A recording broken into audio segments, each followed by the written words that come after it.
This is the network service of the NTA.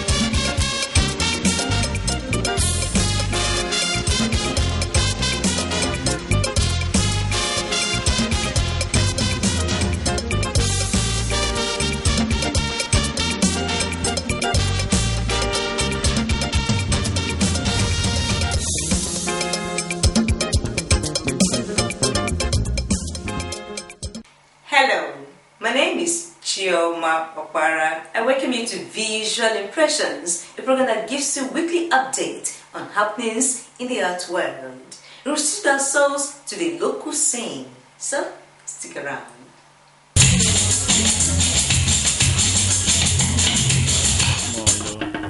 If you want to laugh, it's better you laugh to the radio.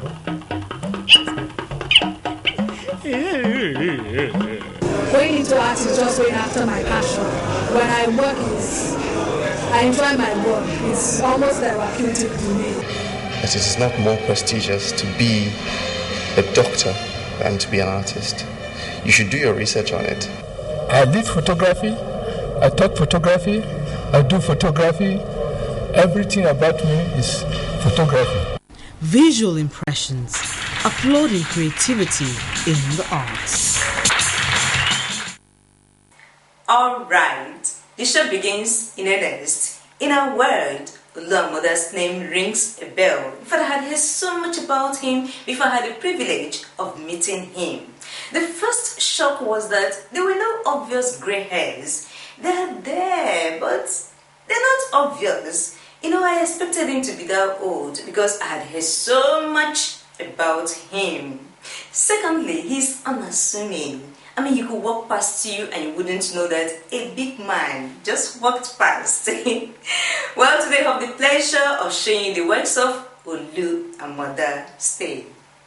Oluwamoda studied art at Auchi Polytechnic. He obtained a master's degree in sculpture from Georgia Southern University. In this exhibition, he has used found objects to create exquisite art pieces. It all started from just a very playful experience. I had two students who came for industrial attachment to my studio. And being a teacher, I didn't think I would continue teaching in my studio, but just expose them into the exploration of materials. So what I did was to ask them to go to the streets with magnets to see how many nails they can pick from the street. And that was because I was driving an old car and every time I had to go through the vulcanizer and had to do the tires again. So I thought if we go out picking some of those nails, we will at least save people in my category who continue to go to school there. So it started like a playful thing. But for the students, they didn't find it funny at all. And that was also one moment to test how serious they are. And after the one day of going to the streets, they never returned to the studio the following day. And of course, that helped me to get rid of them. But of course, it also aroused a different interest in nails. So what I've done is to look at nails and see how they respond to different subjects. That's what, of course, informs the observation that I use in different forms. But they are still nails. Most importantly, I want my audience to make that connection, because that connection is important for two reasons. One, to look at things from a different perspective. Things that we people thought is useless, we start looking at it as things of value. The second aspect, it makes my work a lot easier, because when people make that connection, when they see nails, they pick it, and I get calls. He's an artist who draws inspiration from his immediate environment. The piece started 3 young girls. When I came back after my long trip abroad, This was the first sculpture I was creating. And my 3 friends who constantly visit my studio were 3 young girls who I knew as toddler. By now, they're all grown up. So how they got matured within 4 years, 5 years was amazing. And my fear for them and fear for their parents is that they are getting more matured to the point where they are losing their innocence. And so this now becomes that point of transition. And if you look there carefully, you have padlocks, which indicates that they're still virgins, they're still, pure in spirit, and not people who are wayward. But at the same time, they also invite a new culture of fashion where they dress very suggestively. There are certain spaces that are forgotten in homes, even in decoration. These are the things that I'm trying to explore, those corners. And so again, it's most important is stretching the material, see how the material responds. And so if you look at them all, there are quite a lot of things that shows even the transition of use. The first tool or needle tool, you find that there's a wooden back to it. That was the beginning. And I started moving on, and I started exploring the material. One realized that it's strong enough to hold itself because it could be both structural as well as aesthetics. So these are capsules, which is the capsule series I call it. I do not know if many people who will be watching the program are familiar or use the same literature book that you as a kid. I told you that what I'm doing now is to use my corrupt mind today to probe my innocent days as a child growing up in Warren. There's a book, I read a book of 2 animals, 2 rams going through a narrow bridge. And the bridge only allow 1 animal at a time, but they met at the middle of the bridge. Like rams do not have reverse gears like cars. They do not have rear mirrors, so they move only in one direction. So at that point, they realized the danger of their lives, and they cooperated, and one stood and the other climbed over. Now, they went their different ways with their cooperation, and they realized the importance that if you cooperate, you can achieve the great things. So they went their way. On their return home in the evening, they met at the same point. The one who was humble in the morning now felt it is the turn of the other to reciprocate. But of course, that one said, no, it is my right for you to climb over it. And in fact, ensued, and the 2 of them fell into the river. I look at our political struggle, I look at zoning in that context. He's one man who knows how to make materials like nails and other metals obey him with ease. The nails, were actually sold to me by women, not men. Okay, so that makes the nails itself respond to the female form. Okay, and nails also, to a large extent, looks feminine for me. When I use these materials, I try not to make them look unnecessarily beautiful. I don't try to alter the shape other than deal with the aspects of the fact that they either bent, which is also indicative of how they are extracted. Some of them were nails that were extracted from containers, wooden crates in our own markets. Though I use found objects, I always argue that they are not lost, because they are there for you to use. And once you start working with those materials, there seems to be some kind of connection between you and the material. There's some kind of pull that attracts you to those materials. And once you start with one, it grows. Oluwamoda teaches sculpture, drawing, and modeling at Yaba College of Technology. He was once the chairman of the Lagos chapter of the Society of Nigerian Artists.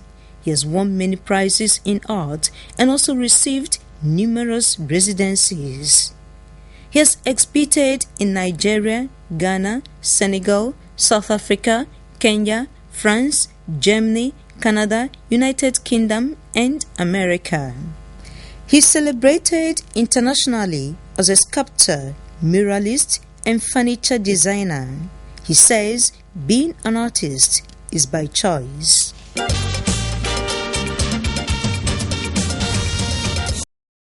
Did I forget to tell you his works don't come cheap? Olu Amoda is a master in his own right. Sir, we salute you. Some time ago we told you about a Smart Power Initiative program. Brett Cook, an American artist, came to Nigeria and spent a month and 2 weeks working with students, artists, and other art enthusiasts. Let's see how it went. He first met with the Lagos art community and shared his mission with them.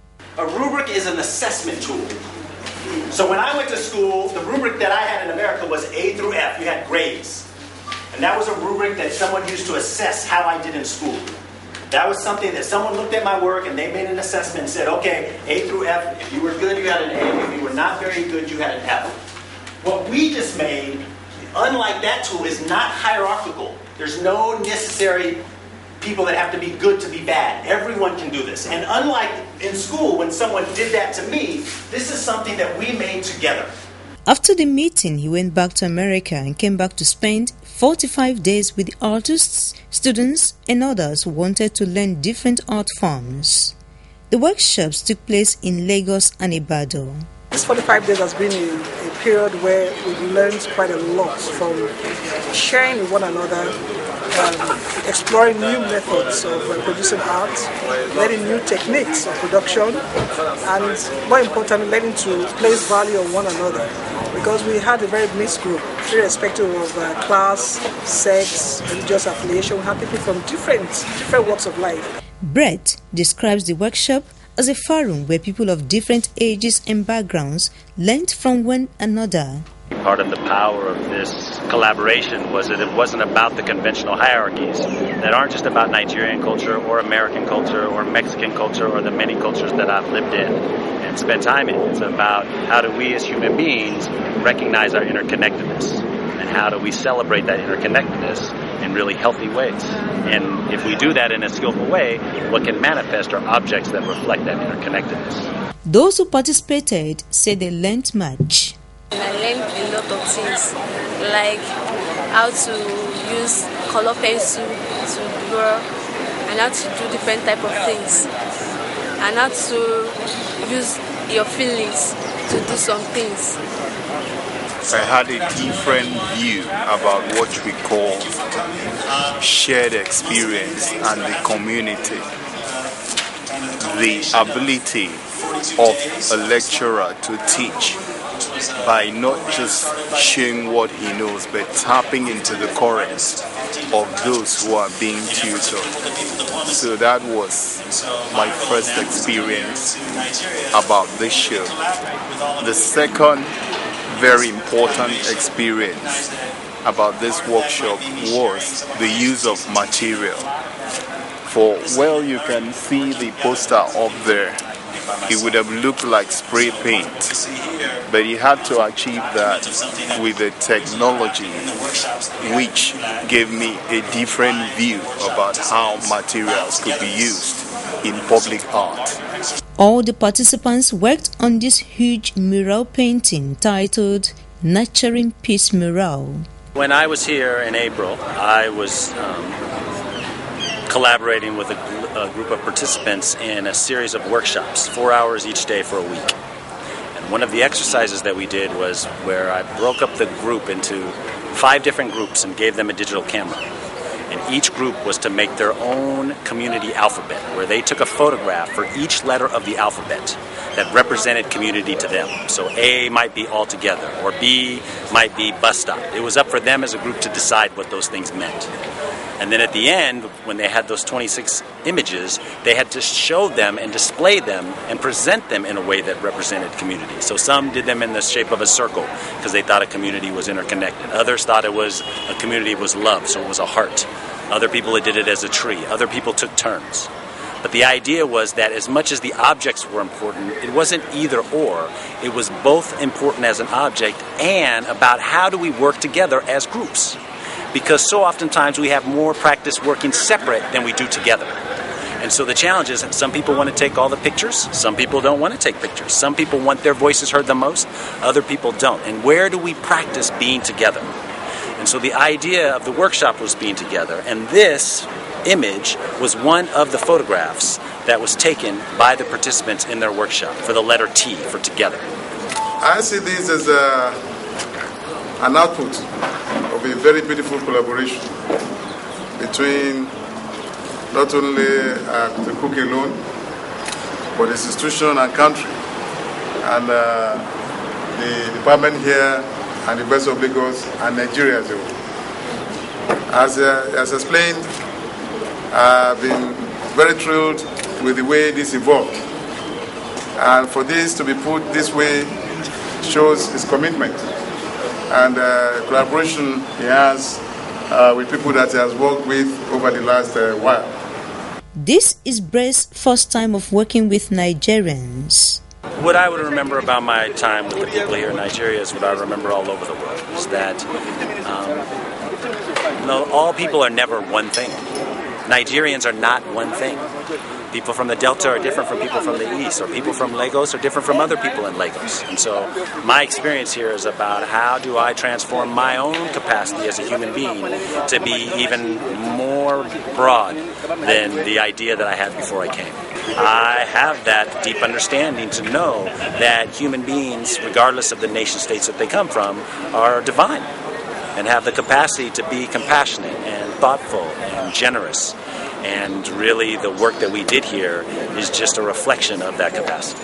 From all indications, it seems that the Smart Power Initiative program has achieved its aim of fostering greater understanding amongst people.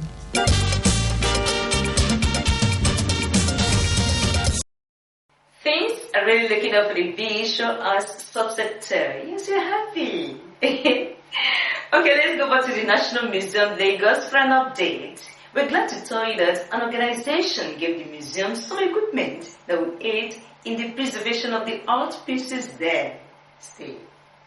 It wasn't only the members of staff that came for this outreach. Nuclear family members also participated. For the past 7 years, they've encouraged their staff to volunteer for this noble cause. They call it Global Community Day. All our colleagues all over the world are also celebrating Global Community Day. For us in Nigeria, we decided that in order for us to be able to celebrate the past and define the future, the most appropriate place to come and donate various articles and spend time and help with the improvement of the museum is for us to come to the National Museum. So that's why we're here. The National Museum Lagos benefited immensely from this outreach. To present these items of equipment to you and to wish the National Museum every success for the future. Thank you very much. The assistance the bank is giving in choosing to rehabilitate the storage area where the bulk of the collections are housed is probably the best help anyone can give to a museum. Because if we lose the collections, then we lose the material evidence of our nation's history and cultural heritage. We therefore very much appreciate the shelves that are being provided to enable us properly store the objects in our collections. We appreciate the air conditioners which will provide a favorable environment for the collections, and of course, the computers are useful for inventorization and documentation of the collection, a necessary first step to their preservation, presentation, and use in the promotion of our cultural heritage. As a public place of learning and relaxation, the ambience of the compound is also very important, and therefore we are grateful for the painting that will be done, as well as the rebuilding of our waste dump. as a parastatal of the federal government, were particularly appreciative of assistance of this kind because, given the number of activities requiring attention in the culture sector, government cannot do it alone in terms of funding. The National Commission for Museums and Monuments alone owns 36 museums, of which our museum here in Lagos is just one. And in addition, the Commission also manages and maintains 65 national monuments, all of which can do with additional support and funding. The country's cultural heritage is the pride of all, irrespective of the national museum it is kept, and its preservation is everyone's business. This is why this group did not visit any private museum or art foundation. We wanted to support National Museum. Obviously, it's a public museum. Some of the private museums are usually better funded than the public museum. But more importantly, this place, houses a lot of history, very rich history for Nigeria. Our choice of partnering with the museum is not accidental. We want to find a way, not just to celebrate the past, but to be able to preserve that past in order to define the future. So that's the essence of our support. And when you look at what aspect of the museum we have chosen to support, it also plays to our own strengths. Fatah is here. We are experts at archiving. We understand archiving. In appreciation, the museum opened its doors for them to see the art of Ife and the Nigerian Cycle of Life exhibitions. We've seen the Ile-Ife art, the history of Ile-Ife art. We've seen soapstone. We've seen the memorial heads that were used for burials in the olden days. And we were told that these things were carved by men that didn't go to school, and they were later excavated in 1938. I've seen a lion, I've seen Oduduwa, I've seen a stone, a soapstone, I have seen Yoruba kings. I've also seen some puppets. I've seen the museum games. We talked about domestic animals and wild animals.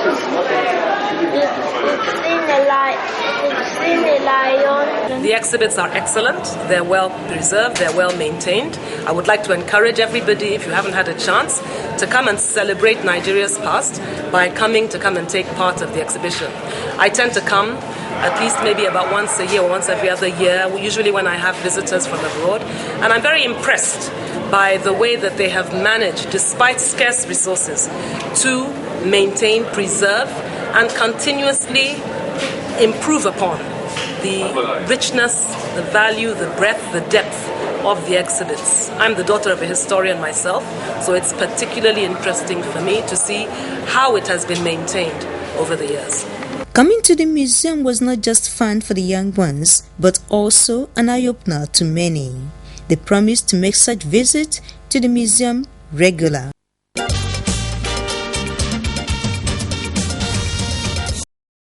When was the last time you went to the National Museum? I encourage you to visit the one nearest to you this weekend. And don't go alone.